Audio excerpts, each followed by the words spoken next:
Bismillahirrahmanirrahim. Qala al-mu'allifu rahimahullah nafa'ana Allah bi'ulumihi fid dharain. Wa ruwiya Sa'idun an Qatadata qala zakaruna lana anna rajulan atan nabiyya sallallahu alaihi wasallam wa huwa yauma izin di Makkah. Halaman 32 terusan kemarin.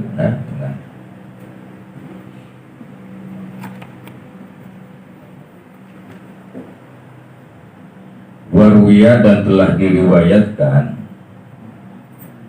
oleh Sa'id dari Qatadah, Sa'id bin Qatadah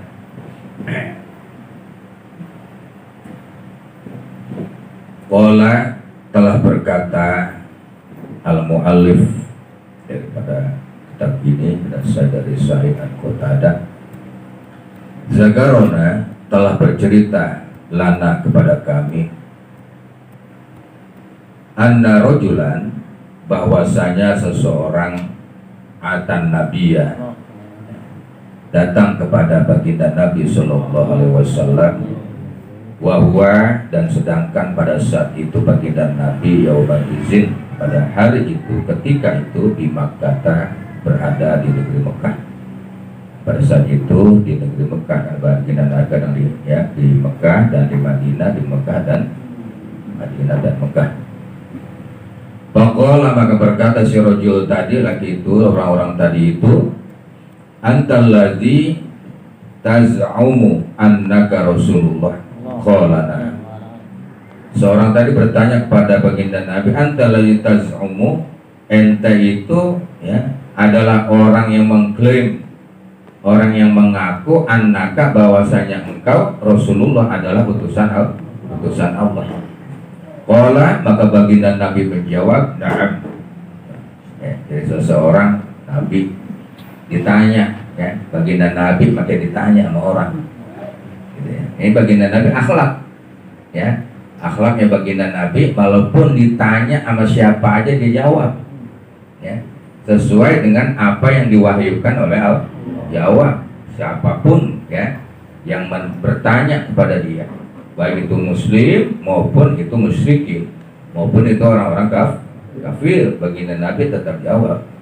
Ini seseorang bertanya, kayaknya kalau kata kita lancang banget loh, gitu ya.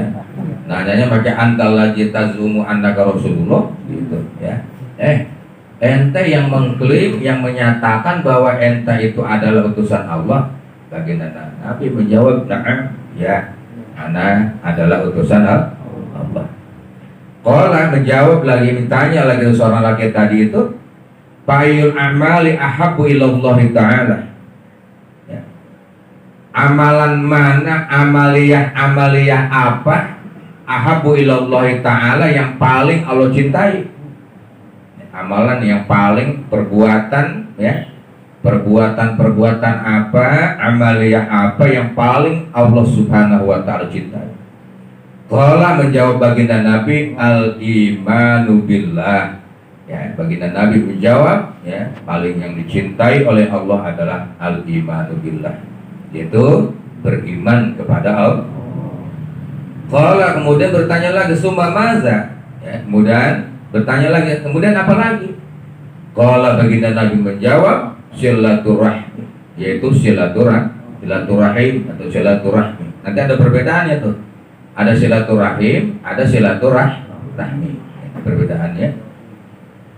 Qala summa maza. Bertanya lagi laki-laki tadi, apa lagi tuh? Qala baginda menjawab, al-amru bil ma'ruf wan nahyu 'anil munkar. Nah, ini baginda Nabi menjawab, yang ketiga jawabnya adalah al-amru bil ma'ruf, yaitu amar ma'ruf dan nahi munkar. Qala bertanya lagi, fa'il a'mali afdhalu ilallah subhanahu wa ta'ala. Amaliyah apa yang paling dibenci oleh Allah subhanahu wa ta'ala? Qala baginda Nabi menjawab, asyirku billah, yaitu menyekutukan Allah. Qala summa maza, kemudian baginda Nabi ditanya lagi, apa lagi? Qala qati'atur rahmi, yaitu memutuskan silaturahmi.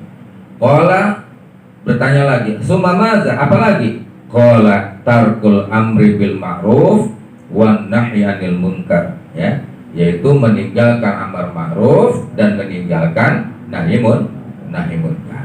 Nah, maksudnya kita lihat wallahu a'lam, ya. Seorang laki-laki itu bertanya kepada baginda Nabi ketika itu baginda Nabi berada di kota Mekah. Ya. Sampai pertanyaan pertama katanya bahwa ente itu betul utusan Allah. Ini diuji, ya, betul apa kagak, jawabannya benar apa enggak. Di sini tidak diterangkan itu manusiakah yang bertanya, apakah malaikat, gitu ya. Yang pertanyaannya itu hanya sini terangkannya anda rojulan, bahwa seseorang, ya, tentunya laki-laki. Ditanya, ayul amali ahabbu ilallahi ta'ala, ya, amalan-amalan apa yang paling Allah cintai, Allah paling seneng, Allah paling suka. Ya, ini nih, ya. Jadi kalau Allah sudah cinta terhadap amal perbuatan orang tadi itu, jadi ada dua, kemungkinannya ada dua. Allah seneng terhadap terhadap perbuatan yang dilakukan oleh seseorang. Ya, ini perbuatan apanya? Al-imanu billah. Ini pertama. Yang kedua, perbuatan baik tadi itu, amalan yang dicintai oleh Allah itu yang akan membuat seseorang itu dicintai oleh Allah. Jadi dua itu, ya. Saya ulangi. Amalan yang baik yang diperbuat oleh seorang hamba itu membuat Allah senang terhadap perbuatan sang hamba. Makanya ketika Syekh Sufyan As-Tsuri, ya, sedang ngobrol begini, ketika membicarakan antara surga dan neraka, Syekh Sufyan As-Tsuri itu memilihnya, saya pilih sholat 2 rakaat. Ya, ceritanya ente pilih surga apa pilih neraka? Ya, bagaimana nih? Bagi masalah itu sedang dibahas, ya. Tapi tiba-tiba Syekh Sufyan As-Tsuri menjawab, saya pilih sholat 2 rakaat. Dia nggak pilih surga dan tidak takut terhadap neraka, tapi dia pilih adalah sholat. Kenapa kamu sholat? Ya, 2 rakaat yang kamu pilih karena sholat yang 2 rakaat itu disukai oleh Allah Subhanahu wa Ta'ala. Ya, nah, amalan yang disukai oleh Allah membuat seseorang itu pun disukai oleh Allah. Jadi kalau pengen dicintai oleh Allah, lah banyaklah kita berbuat baik, ya, kita akan dicintai oleh Allah. Kenapa? Karena perbuatan baik itu, ya, disenangi oleh Allah, dicintai oleh Allah. Ayul a'mali, ya, kita mulai pertama. Jadi banyaklah kita itu. Makanya walaupun kita belum bisa meninggalkan, ya, perbuatan maksiat umpama, ya, lisan kita belum bisa kita jaga, pandangan mata belum bisa kita jaga umpama, ya, hati apalagi, ya, amal kita juga baru begini, masih belajar. Makanya perbanyaklah kebaikan-kebaikan, ya, perbanyaklah perbuatan baik. Kenapa? Karena perbuatan baik itu akan menghapus, akan menutup keburukan kita. Ya, ini paling khususnya, ya. Kalau waktu saya sedang melukis, dulu belajar melukis sama guru namanya Amir Faisal, guru saya dulunya, ya, guru melukis tuh. Kalau saya sekarang di atas melukis masih jago, masih bisa gitu, ya, masih ingat saya teorinya semuanya tentang bagaimana mencampur warna cat untuk menghasilkan warna lain. Ya, guru saya bilang Amir Faisal itu ketika itu terjadi apa yang namanya Amir Biki di sana itu, ya. Terjadi suatu buat bentrokan yang dipimpin oleh yang korbannya adalah Amir Biki. Itu pada waktu itu saya sedang kursus itu, ya, sedang kursus dan belajar melukis. Guru saya bilang ini warna hitam adalah warna jahat, ya. Warna putih, ya, setitik saja ditetesi oleh warna hitam, warnanya akan berubah. Putih itu akan menjadi gelap, putih itu akan berubah menjadi abu-abu. Filosofinya seorang pelukis begitu, ya, ada filosofinya. Nah, jadi walaupun warna kita putih, kemudian dititiki oleh satu noda namanya noda hitam, warna hitam, itu akan merubah warna putih. Makanya warna hitam itu jahat. Dosa itu jahat. Ya, akan menutup kolbu kita itu. Cahaya kolbu akan tertutup dengan adanya satu titik dosa. Bagaimana kalau banyak? Ya, itu hati jadi tertutup. Ini satu titik. Kemudian bagaimana menghilangkannya? Menghilangkannya tambahlah warna putih lebih banyak. Ya, tambah lagi warna putih lebih banyak. Artinya tambahkan kebaikan-kebaikan yang banyak. Kenapa? Supaya noda hitam menjadi hilang. Tertutup oleh kebaikan dan oleh kebaikan. Tuh, kebaikan-kebaikan itu dicintai oleh Allah. Ditanya baginda Nabi itu apa yang paling dicintai oleh Allah? Ya qala menjawab baginda Nabi al-imanu billah. Ya, yang pertama dijawab oleh baginda Nabi al-imanu billah, yaitu beriman alias percaya kepada Allah. Ini yang sedang konflik nih. Ya, ini masalah tauhid. Ini yang sampai saat ini sedang konflik antara kita dengan mereka, ya, akidah tentang akidah. Kalau dikatakan al-imanu billah, percaya kepada Allah, kita lihat konsepnya dalam ayat, ya.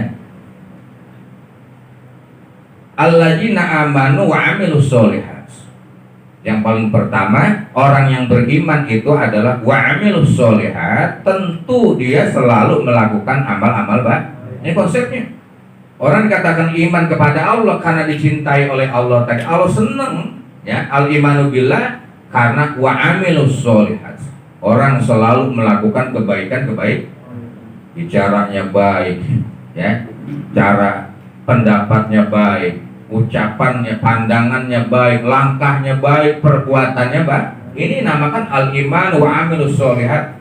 Alladzina amanu wa amilus sholihat. Orang yang beriman itu selalu melakukan kebaikan. Makanya dicintai oleh Allah.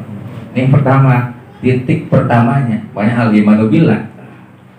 Nah, yang menjadi masalah, ya, di dunia sekarang ini dari zaman memang sudah dinas oleh baginda Nabi, ya, tentang perbedaan-perbedaan yang hendaknya menjadi rahmat buat kita itu, ya, akan tetapi perbedaan yang terlalu tajam, yang pada akhirnya mengakibatkan sebuah perpisahan, sebuah perpecahan, ya. Muslim ini jadi terpecah belah pada akhirnya. Nah, ini yang tidak diharapkan, ya. Mestinya apa? Perbedaan tadi itu menimbulkan rahmat yang dapat menimbulkan sebuah kedamaian, sebuah persatuan sesama muslim. Tapi ini pada akhirnya timbul firqah, menjadi sebuah perpecahan. Ini yang perlu diketahui oleh masyarakat kita, terutama oleh generasi, ya. Jangan sampai mereka itu nggak tahu kondisi keberadaan agama di masyarakat kita itu. Nah, ini harus kasih tahu. Betul, kasih tahu, dianggapnya aman-aman aja kita, ya, biasa-biasa aja tuh. Nah, makanya kita perlu menjaga, ya. Kalau kita ya udah pakem sekali gitu, ya. Tapi bagaimana dengan generasi kita itu, ya, dengan generasi kita selanjutnya? Kita udah pakem, udah kita mau dikasih duit ya kita ambil, tapi akidah kagak bro, berubah gitu, ya. Itu teman. Apa al-imanu billah? Mereka mengimani secara akidah, secara tauhid, ya, bahwa ahlus sunnah wal jamaah itu berakidahnya adalah laisa kamitslihi syai'un, ya. Allah subhanahu wa ta'ala itu tidak menyerupai suatu apapun. Kalau Al-Quran Yadullah menyatakan Yadullah, ya, itu bukan bimakna tangan, tapi bimakna kekuasaan. Orang-orang Allah punya tangan, Allah punya kaki, Allah punya lisan, ya, Allah punya mata. Kenapa? Allah melihat, Allah punya mata, ya. Allah kalam, mutakalim, Allah bicara, Allah punya lisan, punya mulut. Nah, ini, ya, ini yang namakannya bertentangan dengan akidah ahlus sunnah wal jamaah. Sehingga mereka, ya, tidak menyadari kalau Ka'bah disebutnya adalah Baitullah, berarti maknanya apa? Rumah Allah. Emang Allah punya rumah? Itu ya. Kalau masjid-masjid itu adalah buyutullah, adalah rumah-rumah Allah, emang Allah punya rumah? Allah nggak punya tempat, nggak punya ruang, nggak ada di ruang waktu, nggak ada di tempat. Kalau sama dengan itu, bukan Tuhan namanya. Ya, masa Tuhan butuh rumah?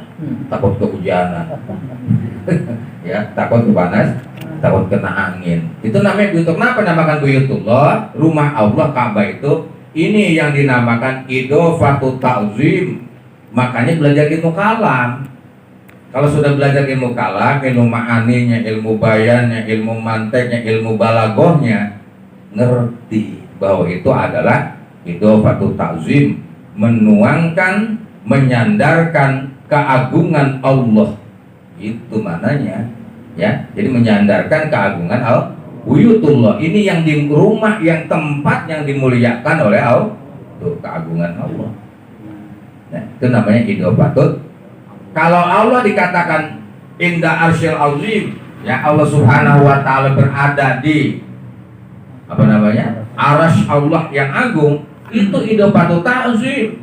Artinya menyandarkan keagungan Allah, menunjukkan kekuasaan Allah subhanahu wa ta'ala. Bukan Allah di arasy. Kalau Allah di arah gimana? Udah kealingan langit, kealingan awan, ada musim hujan, mendung, nggak tahu ada kita. Ya, ribet ngurusinnya ya. Mana punya keluduk tuh. Ini yang harus dipikirkan. Ini akidah. Makanya akidah Rasulullah SAW yang dipegang oleh Ahlussunnah wal Jamaah, tafakkaru fi sunatillah wala tafakkaru fi zatillah. Li'annakum la taqdiruna qadrah, ya. Pikirkanlah sun'ah Allah, ciptaan-ciptaan Allah, tafakur tuh. Kita tafakurin, ya. Aduh, sungguh luar biasa Allah, ya. Ciptaannya sungguh luar biasa, sungguh aneh. Keagungannya, dari warna berapa warna, dari rasa ada berapa rasa, ya. Dari jenis, ya berapa jenis, jadi aneka ragam. Semuanya berpasang-pasangan. Nah, ini keagungan Allah. Itu son atillah, tafakur terhadap ciptaan Allah. Semut, ya, apa yang paling kecil itu tuh, ya. Bagaimana dia itu rezekinya, bagaimana dia itu makannya, ya. Belum pernah kita ngeliat semut. Itu ya. Lah ditanya aja kita anak SD, ditanya toh, lu SD kelas berapa? Kelas 6. Kaki semut ada berapa? Dia kagak tahu. Ya, kaki semut nggak tahu ya. Tafakur kita terhadap ciptaan Allah. Ciptaan Allah pada diri kita sendiri. Ya, wala tafakkaru fi zatillah, jangan engkau tafakurkan, jangan engkau pikirkan tentang zat Allah. Kenapa? Fa innakum la taqdiruna qadrah. Kalian nggak akalan mampu, bahkan kalian akan kufur. Ya, kalian menjadi kufur manakala memikirkan zat Allah. Ya, kalau Allah sedang di aras. Nah, ini ya, yang kita bahayanya begitu tuh akidahnya. Biarin dia, ya, biarkan itu, ya. Dibilang kayak apa juga, gitu-gitu juga. Ya. Kayak bocah dibilangin kayak apa juga bocah juga. Bocah, ya kan? Jangan bercanda, jangan berisik, tetap aja, ya. Dia kagak ngerti. Ntar kalau udah dewasa baru ngerti. Nah, nih, coba pikirkan. Itu apa? Arasy tadi itu, kursi itu bagaimana? Itu adalah idhofatut ta'zim, karena mengagungkan, menyandarkan keagungan Allah, keagungan dan kemuliaan Allah Subhanahu wa ta'ala. Laisa kamitslihi syai'un wa huwas samiul basir. Ya, Allah tidak menyerupai, mukhalafatul hawadisi, ya, berbeda dengan makhluknya. Yang namanya berbeda dengan makhluk jelas, ya. Keberadaannya Allah ini iman, al-imanu billah, ya. Adanya Allah itu hanya bisa dijawab dengan keimanan.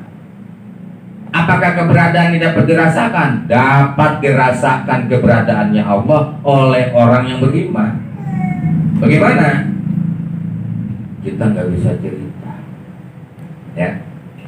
Tergantung makomnya masing-masing, tergantung bagaimana volume tinggi imannya itu, ataupun rendah imannya. Apa kita bilang ya Allah, ya ini jawabnya bagaimana?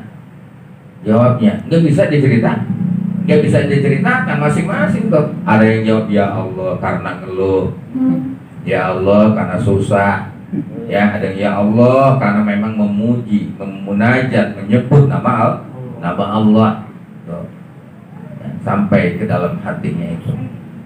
Nah ini perbedaan-perbedaannya tuh, ya, makanya di sini ya apa yang dapat dirasakan, yang dapat dirasakan oleh kita keberadaan Allah, adanya Allah itu, ya coba ya, apakah kita pernah bertafakur, pernah berpikir ya, bahwa Allah itu dapat dirasakan kehadirannya oleh kita itu setiap orang yang beriman. Contohnya itu dicontohkan oleh ulama kita angin ya. Adanya udara, adanya oksigen, adanya angin itu dapat dirasakan oleh kita. Tapi bisa nggak kita lihat?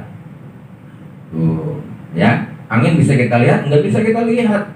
Ya, dia hanya menerpa benda-benda dan hawanya itu dapat kita rasakan. Ada angin loh, kenapa? Itu benda-benda diterpa oleh angin dan rasanya dapat kita rasa. Itu pertama, itu Allah begitu adanya Allah dapat dirasakan.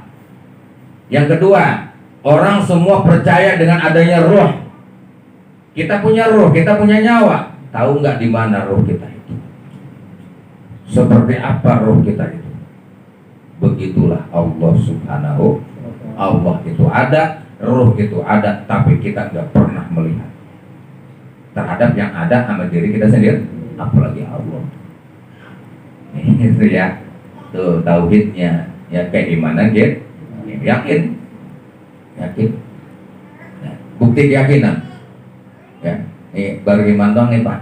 Makanya penting sekali saya sampaikan tauhid, akidah, beriman doang. Orang yang beriman dan dia yakin, ya, terhadap kekuasaan Allah, yakin terhadap kemurahan Allah. Dites Pak, bisa dites ya. Ditesnya bagaimana? Kalau saya ini seorang jago tembak, apa namanya itu orang jago tembak?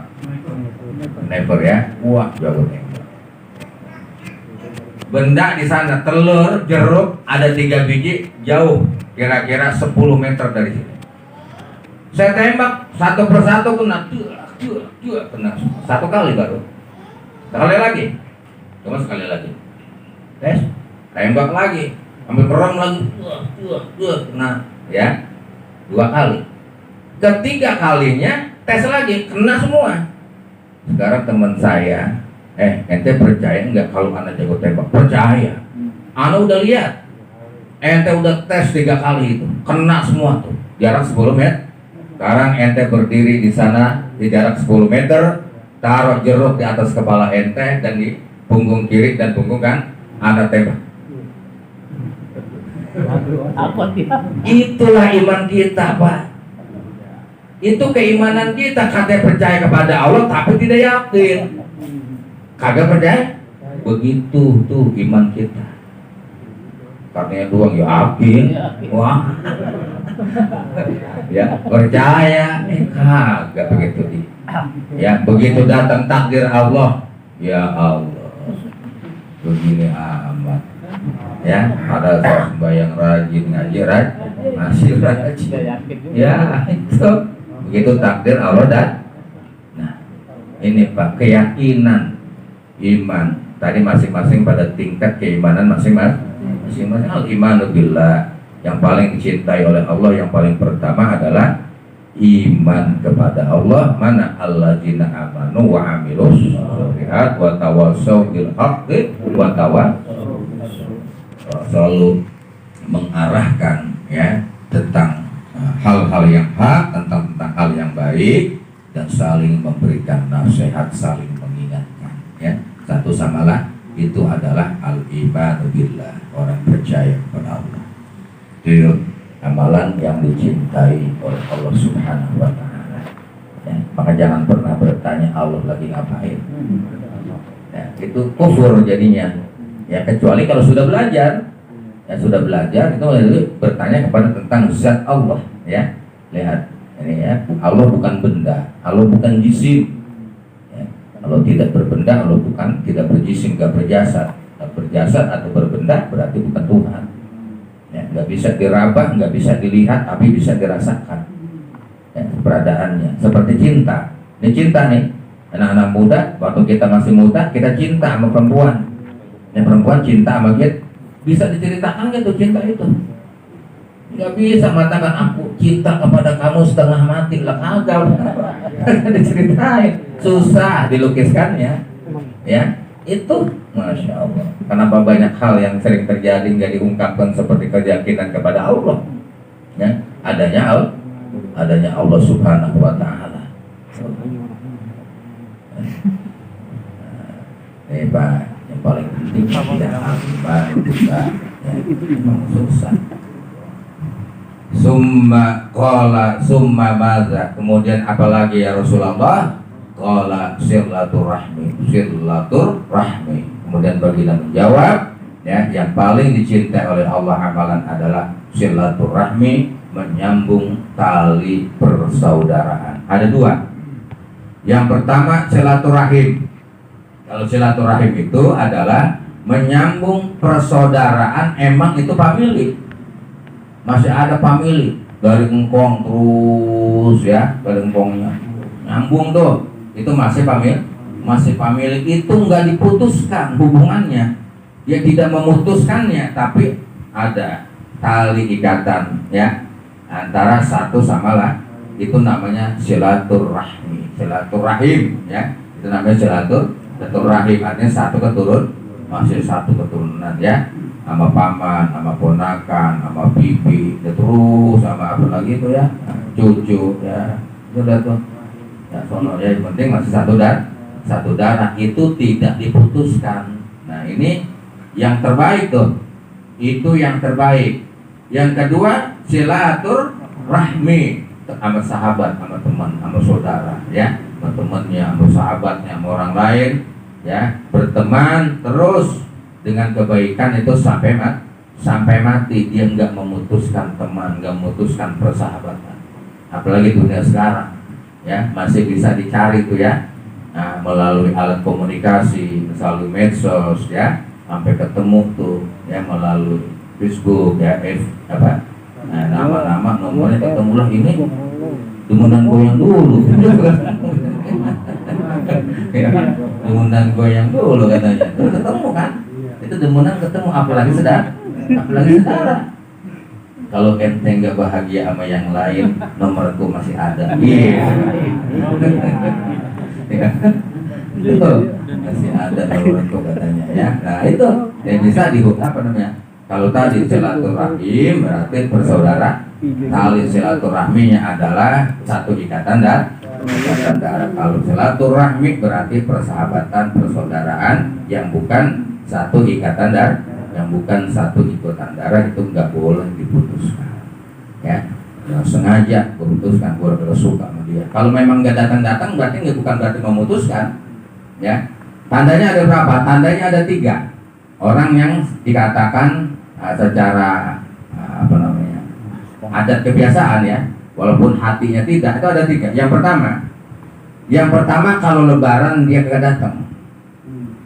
Satu tuh ya, lebaran ya, mungkin ada alasan ya, karena jauh, karena kurang sehat, karena kagak ada alasannya ya. Yang kedua, kalau diundang acara kebutuhan rumah tangga ya, perkawinan, pernikahan, dia kagak datang. Itu sudah tanda-tanda tuh ya, padahal saudara. Yang ketiga, kalau kematian juga dia kagak datang. Ini habis dah. Lebaran kagak datang, acara hajatan kagak datang, kematian juga habis itu. Menurut Ada secara kebiasaan itu udah wah ini mah bertiga, dia tiganya kagak datang. Tapi kalau masih atau masih datang masih bagus tuh. Lebaran kagak datang, hajatan kagak datang, tapi kematian dia datang, itu masih bagus. Ya walaupun umpama secara qalbu, secara hakiki mah hatinya tidak bermaksud memutuskan, walaupun tiga-tiganya dia kagak datang. Tapi kalau dia bermaksud memutuskan, ya gua udah kagak mau lagi sama dia mudah. Ya itu summa qala, ya kemudian qala summa maza, laki-laki tadi bertanya lagi kepada Nabi, qala al amru bil ma'ruf wan nahyu 'anil munkar. Ya. Nah ini yang ketiga yang dicintai oleh Allah adalah amar ma'ruf nahi munkar. Ini yang paling berat. Ini paling berat Pak nih. Iman sama Allah mudah tadi tuh, ya gampang. Silaturahmi pun mudah di dunia sekarang, tapi amar ma'ruf nahi munkar ini paling sulit, udah hal yang paling berat. Kita merintahkan ngajarin kebaikan gampang mas, ngajarin kebaikan loh ya, apa saja yang kebaikan lah, apa saja yang kebaikan masih mudah. Tapi melarang kemungkaran ini paling sulit. Udah gua kagak berani marahan dia, itu galakan dia itu. Ya ini paling sulit tuh. Nah bagaimana? Makanya ulama kita itu bil hikmah wal mau'izatil hasanah dan Al-Quran, amar ma'ruf nahi munkar itu harus bijak, pakai strategi, ya, pakai cara supaya orang tadi itu nggak merasa sakit hati, nggak kecewa, tapi dia ngikut. Nah gitu. Tapi dia nurut. Bagaimana kayak caranya tuh? Itu ya, trik kita tuh deketin, pendekatan dulu apanya? Pendekatan, ambil hatinya. Begitu hatinya kena keambil sama kita, insya Allah dia nurut. Ini karena hatinya nggak diambil sama kita, malah kita marahin, nah itu bahaya. Ya, jadi bahaya akhirnya. Nah, dunia sekarang mereka sudah tahu mana yang baik dan mana yang buruk, kita tahu semua. Ya, tapi paling tidak nih, setiap hari kita bisa mengajarkan kebaikan. Setiap hari paling tidak kita bisa memerintahkan kebaikan apa saja yang baik-baik, dan bisa melarang jangan itu, ya, jangan lakukan itu, ya, jangan itu sudah mencegah kemungkaran. Sesuatu yang membahayakan itu namanya kemungkaran, sesuatu yang buruk itu namanya kemungkaran. Nah, itu diantara beberapa yang dicintai ya oleh Allah Subhanahu wa taala. Jadi prinsipnya kalau kita ingin dicintai oleh Allah, perbanyaklah berbuat baik, karena perbuatan baik itu dicintai oleh Allah.